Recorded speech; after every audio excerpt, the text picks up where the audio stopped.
Well, welcome back to the Peculiar Ones podcast. Last week we had part one of Nick Hart's story and the fact that he is well aware that he's a masterpiece created for great moments of time, and we are learning how to walk through some of the things that he had to learn by leaning into the wisdom that exudes from this passionate young man, Nick Hart. Kick back and enjoy part two.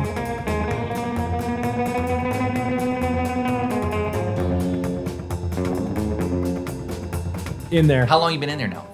6 months? I want to say 2 years. Oh, really? Yeah. Wow. Yeah. I thought that was a new thing. It's a newer thing that it's full blown, and we've got more official and so much freedom and credibility and influence. Credibility. Yeah. Originally went up there because of this horrible tragedy that we had in Santa Cruz, and this young girl lost her life, and this young kid took it. And I happened to be speaking at a camp just on the other side of Juvie. So Juvie's located, Santa Cruz is down here on the coast. Juvie's like 6 miles away. And on the other side of Juvie is this camp called Mount Herman. And I was speaking at this camp, and for a week straight, I was driving past it. And for like 1,000 yards, I would just weep from like the beginning of their property to the end of their property. Really? And I'm like, God, what the heck is going on? And I'm feeling for the kids that are in there. I'm feeling for the folks and their families who have lost their kids to this system, and mourning for and weeping for just like the what I can only assume is just like god awful upbringings, and so I start kind of getting haunted by this, like, what is that? What's that about? So I reached out to my buddy Spencer, who we've been friends for a long time, grew up going to punk rock shows when we were teenagers, and have just, remained friends over the years, still go to shows and have fun, and actually just started an all-age venue at Flow. Really? Yeah. Punk rock? Yeah. With Spencer, and so I hit him up, and I'm like, bro, you know my deal. Is there any way I could like get in there and either start speaking to kids or whatever? I got this idea for this program. What if we brought in skateboarding and BMX, and either did demos or taught kids how to skate, how to ride? It's kind of this behavioral incentive thing, give them something to do. Maybe for 30 seconds or 30 minutes or however long, they can forget where they're at, and just be a kid again. And, or maybe for the first time. Right. So it was a hard pitch, because Sarah Ryan, she's the director up there. She's a tough nut to crack, man. Yeah. And she gave me some seat time. I was like, got this idea. I want to bring in BMX and skateboarding here. With no facts and all passion. No, this time was facts. This time was like, I got a little bit more experience, but it was still passion of like, look, man, I want to add value to these kids' lives in a way that isn't nothing against grant-funded things. Right. But something that isn't grant-funded. Yeah. Something Something that is truly passionate. Like, we don't have to be here if we want to be here. Right. Kind of thing. Right. And she really liked that. Gave us a shot.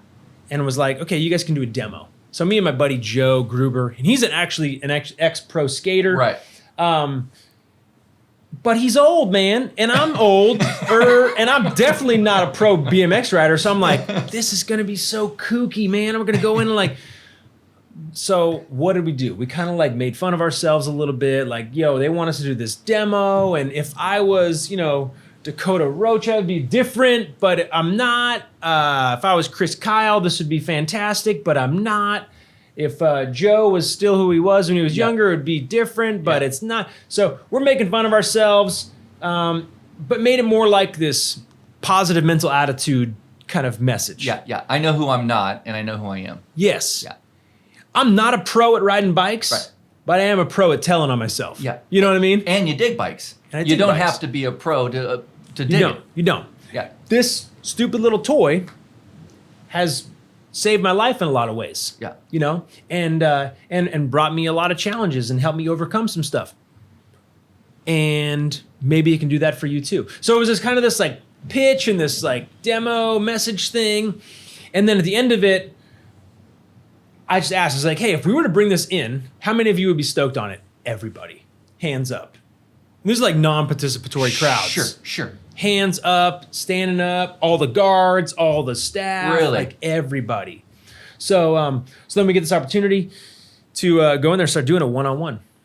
So we bring in the skate ramps and we bring in the bikes and the skateboards and the pads. You got to and the hump them in helmet. every week or leave them there? You can leave them there now. We can't leave them there. We Yeah. just put them in our trailer though. We got a flow trailer. Okay. Vans Shoes sponsors it. So like Steve Van Dorn hooked us up with a bunch of shoes. The black slip-ons, which are way better than like jail issued slippers. Yeah. You're gonna break Yeah. an ankle. Right. You ain't Right. catching any air. Right. With some jail issued slippers. So Haro bikes, SE bikes, Santa Cruz skateboards, independent trucks, all these amazing companies were like, heck yeah, we want to support that, and gave us all this fantastic product, which was great because it spoke a love language to the students in there too of like, we're not giving you shitty used stuff. This is Real good stuff. Yeah. They Feel valuable. Yeah, it was cool because we were able to just point to the stuff and this actually wasn't on us. Right. All we did was ask. These companies responded. Yeah, they're for you. You got a lot of people for you. Somebody cares about you. Yeah. You got a lot of people. Yeah, exactly. You got a lot of people for you. Yeah. So, it's led to that, man. It's become the favorite program that's up there. Wow. We've seen countless on-site docs, jaws on the floor. Wow, I didn't know that kid smiled. I did not know that kid did that. And all of a sudden, there's this relational bridge that they're able to take into, process or therapy time or whatever. So we went there for the kids and ended up becoming this entirely different thing where we're adding value to the staff. And it's just fun, man. Yep. So fun. Yep. We also it adds value to this small group Bible study thing that we do on Sunday nights there, because the kids know that we're not there to just check our little Bible box off, but there's no agenda. We're just here to love you. Love these kids. We see you. We want to bless you. We want to put a smile, give you some life skills. And building relationships for when they're on the outs. Yep. To connect to something positive. Yep. That's amazing. And that's happening, and it's freaking awesome. Dude, it's really peculiar, the track that you've taken here at 38, 4 kids, homeschool, which is a full life. Yeah. Youth pastor, full life. Nonprofit organizer, full life. Flow after school at SoCal 2 times a week. And this whole juvenile thing, it's really amazing. And you are that masterpiece. I can't picture, I've never met another guy who could do that effectively. From the fundraising, from the vision, from all those are different roles. Implementation. And then the guy on the platform, in the trenches, meeting the kids and loving them. That's every step of the way. And I know you've surrounded yourself with great people and you have a lot of support and a great wife. But there's things that I think everybody can learn from as we press into the dream, the spark, the thing that God's put in our soul to pursue. And I'm going to ask you a couple questions. Sure. Just trying to figure out, for my own sake, because I have dreams and I have visions and things that I still want to pursue. I'm only 56. I got some time, I hope. Yeah. And I just getting going in some certain areas, including this area. What was your favorite teacher? It seems like, I think you already answered it, but it seems like with the interesting, peculiar people that I meet, there was that first person through a school setting that believed in you. Who was that? Favorite teacher.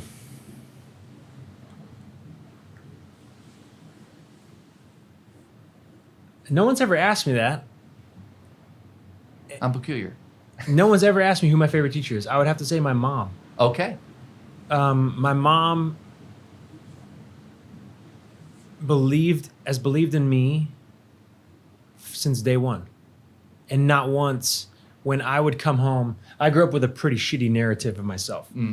Thinking I was stupid, and which is not uncommon, right? No. Right. Especially for dudes, that's our not pretty enough, not cool enough. Ours is just a lot of dudes that I mean is I thought that I was stupid, and I believed that narrative for a really long time. My mom would not have that at all. So that narrative, my mom and dad never enforced that narrative at home. anytime I would feel like I was stupid or say that, like they would be, No, hold on. yeah, furthest thing from the truth. Yeah, my mom, without even, she was not a teacher, like No. not book smart, but like street life smart. Mm-hmm. That's my mom, Mm-hmm. and advocated early on Mm-hmm. for that, Mm-hmm. which then led to some cool teachers who I can't even remember their names, Mm-hmm. but I know that certain systems that were fought for me to get into helped tremendously. Mm-hmm. Mm-hmm. And without my mom, that would have probably never happened. Right. You know what I mean? So like resource, Yep. special ed classes, Yep. those were such a lifesaver for me. Sure. Such a lifesaver for me. Slow the thing down. Yeah. Focus it into some certain areas. Yeah. Lean into your skill set and what your strengths, not your weaknesses. Yeah. Yeah, that's fantastic.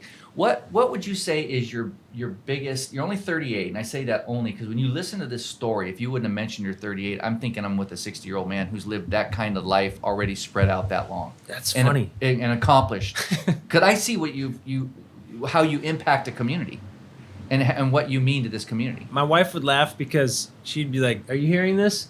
And I'd be like, "Really?" Why? She says the same thing. Yeah, she would say that. She would say that exact same thing to you, and I'd be like, "I'm actually having a hard time believing you right now, Really? for real." Oh, that's amazing. Right? That's weird. I mean, you listen to that thing and go, what? That's Right. like amazing. So what would you say, just in that short time of living, has been your biggest challenge, the biggest thing you've had to fight through? Believing who I am. Believing who you are. Yeah. Yeah, believing who I am and whose I am. Because when you grow up with a narrative that says that you're less than, it's really hard to get out of that. Mm-hmm. It's really hard. I think the biggest. I think that's why identity is so important and fathers and blessing. It's so important. Mm-hmm. It is the most important thing. Mm-hmm. Really and truly. Mm-hmm. It's the most important thing. So to fight through coming to grips with who you are Yeah. and whose you are. Yeah. Who owns you? Yeah. Yeah. How did you fight through that? What were some steps? By the grace of God, being surrounded by the best people in my world. Mm-hmm. My wife. Mm-hmm. Dude, my wife is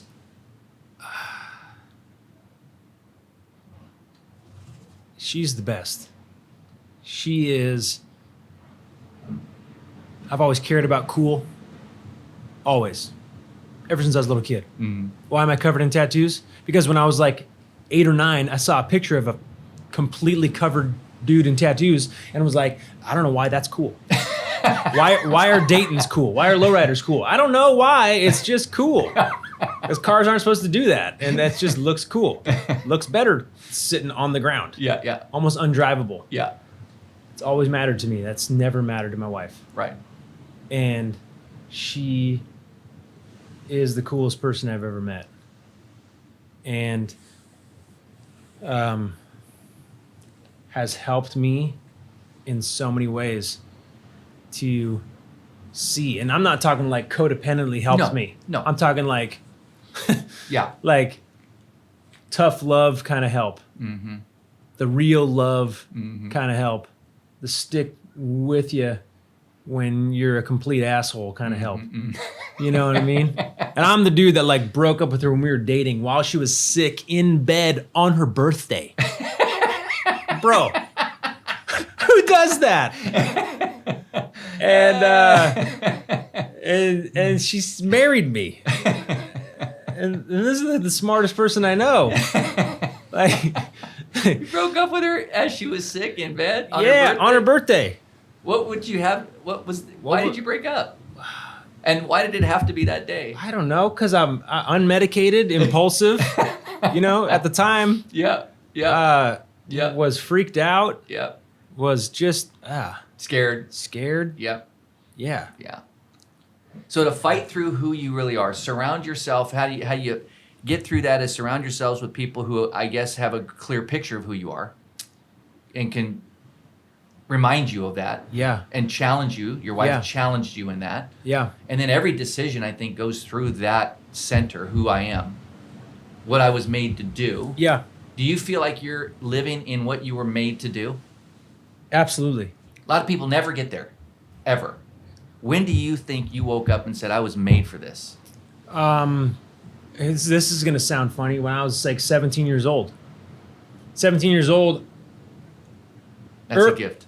early 17, I wanted to be a logger because I hadn't quite done the process work, real painful process work. Early 17. I'm talking like just turned 17 years Logging, old. I wanted to be a logger. Like lumberjack. Like lumberjack. Okay. Because now, if you're a lumberjack hearing this, forgive me for Yes. simplifying your trade Yeah. to being learned in 15 minutes. Yeah. But as my immature 17-year-old brain, That's what you thought. I thought, what is a trade I can learn in like 5 minutes and do for the rest of my miserable life so that I can get out of the way of all the smart people? That was literally Wow. the narrative. Wow. That was literally the narrative. Wow.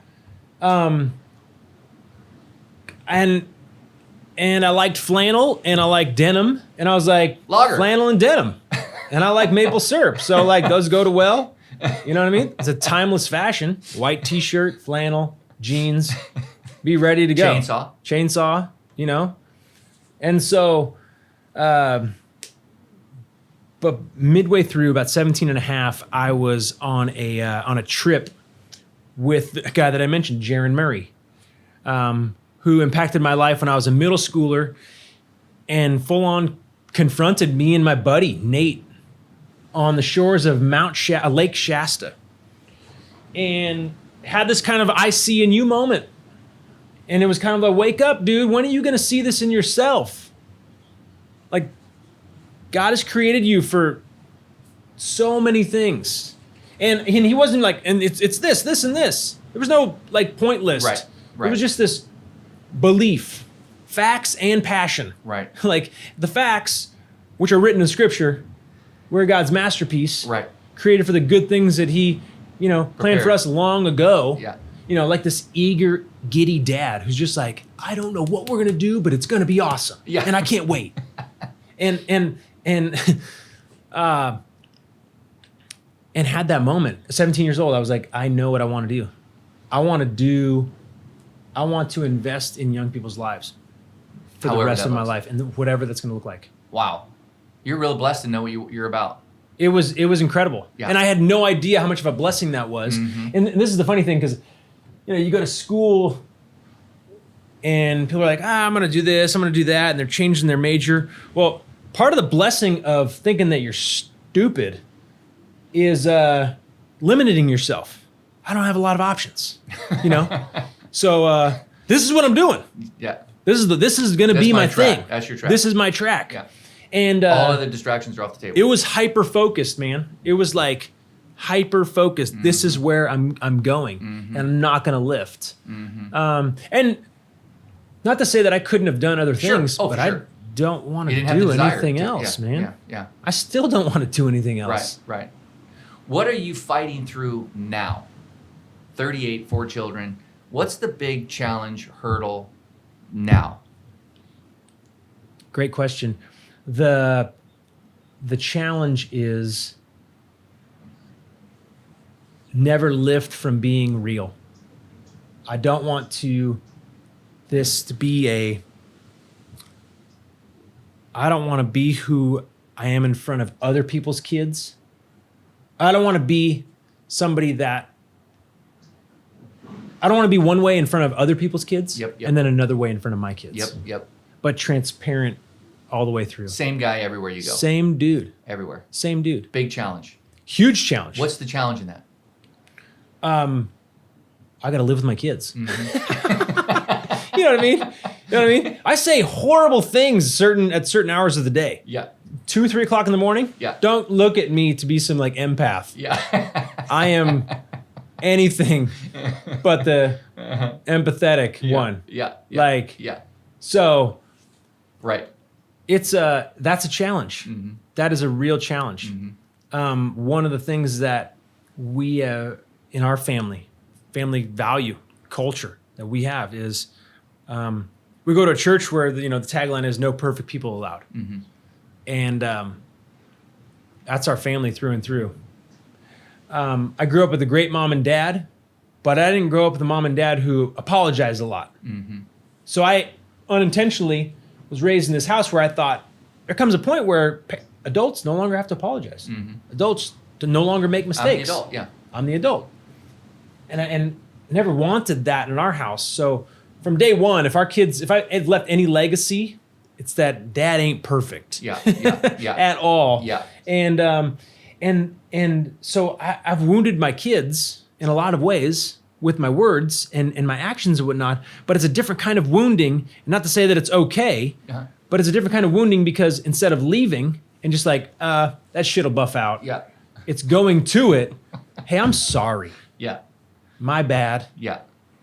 And modeling Daddy didn't make a good choice, Right. and modeling that. Exactly. Mm-hmm. And Showing them what that looks like showing them what that looks like. and how easy it is Yeah, to make mistakes and recover. totally. And not sit in it. Totally. And so that's your challenge. That's what you're fighting through now because days are long. Yeah. Kids get sick. Yeah. We're under a lot of pressure everywhere. So that's a moment by moment decision. Totally. What's helping you make that decision?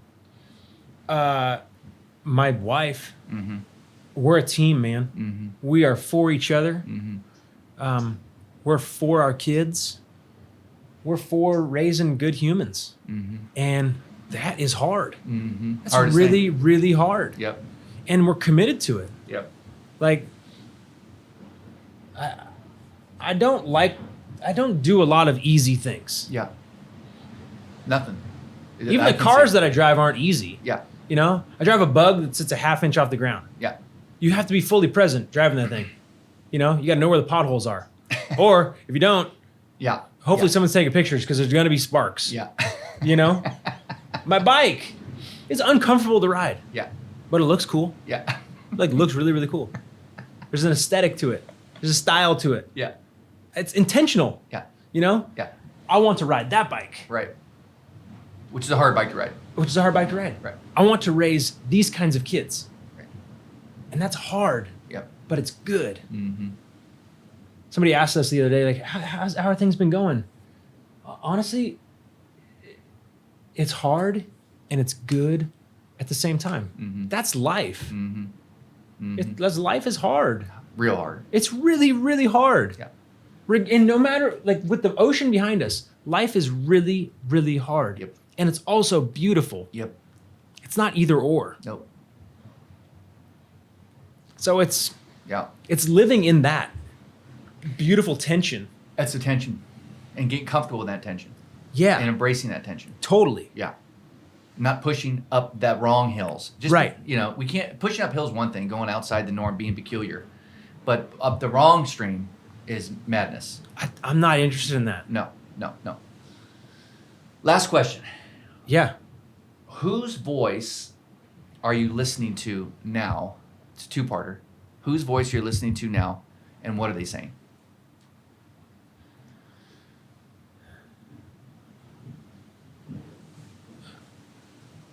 I'm listening to God's voice, Mm-hmm. not an audible voice. No. But this stirring in my soul. And what that often sounds like are the most brilliant ideas that I could never think of. Mm-hmm. That don't just come out of the blue, but that almost seems seamless. Mm-hmm. Very linear in some ways, which is a freaking miracle for somebody like me. Right. Right. Step by step, Yeah. Clear clear. vision. Yeah. Yeah.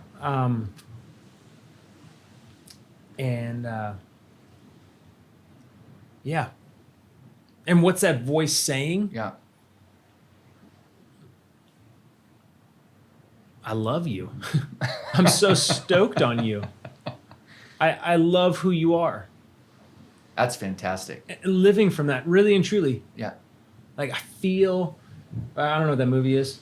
I feel God's pleasure. Uh-huh. Oh, that's Chariots of Fire. Yeah. When I run, I feel his pleasure. I feel God's pleasure Yeah. daily. What a healthy place to operate from. I love it, man. It's the Yeah. freaking best. Wow. Yeah. I long for everyone to know that, to see that, to feel that. You can't package it. No. There's no.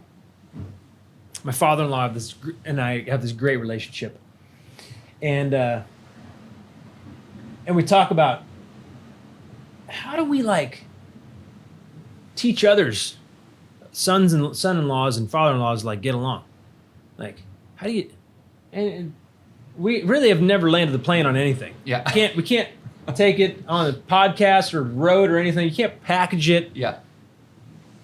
But other than like, just be cool, man. Just like, I don't know. He doesn't try to change me. I don't try to change him. I freaking love his guts. Yeah. Love who he is. Yeah. He's the dude. Yeah. He's just who he is. Right. Admire that all day long, and likewise. Yeah. In me. Right. And we're very, very different, but also have quite a bit of similarities. Just Sure. I don't know. Authentic, It's just real. real, present, Yeah. vulnerable, Totally. honest. Sounds like freedom. It is. And everything pushes against that. I love this. He's got so many freaking amazing one-liners. He always used to say, "The freest dude in the room is the one who can tell on himself." I love that. That's fantastic. That is true. It's true. The freest dude in the room is the one who can tell on himself. That's so good. And to live every day like that. Yeah. In every circle like that. Totally. Yeah. Totally. Wow. Well, I don't think I've ever spent time with you ever and not been inspired at some point. I'm sincere. Thanks, man. And what an honor to have What a you here. gift.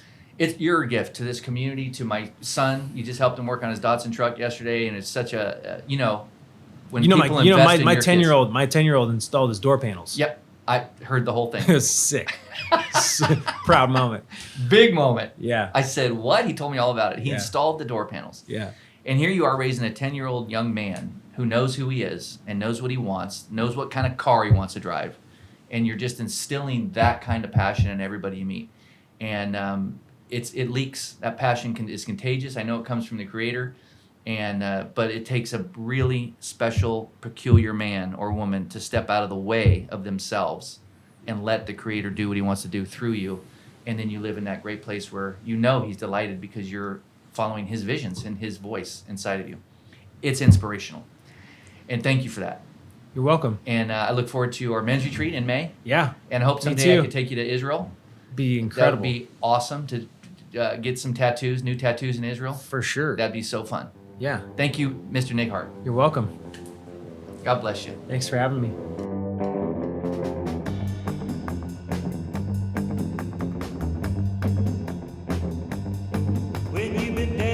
Well, I sure hope you enjoyed listening from my friend and your friend, Nick Hart. Please do me a favor. If you liked it, like it on our YouTube page, our iTunes subscription, and please subscribe to us. And don't forget to follow us on the Tribal Way Instagram page or Facebook page to get all the updates and all the encouragement that you're going to need to better help you become the masterpiece you were created to be.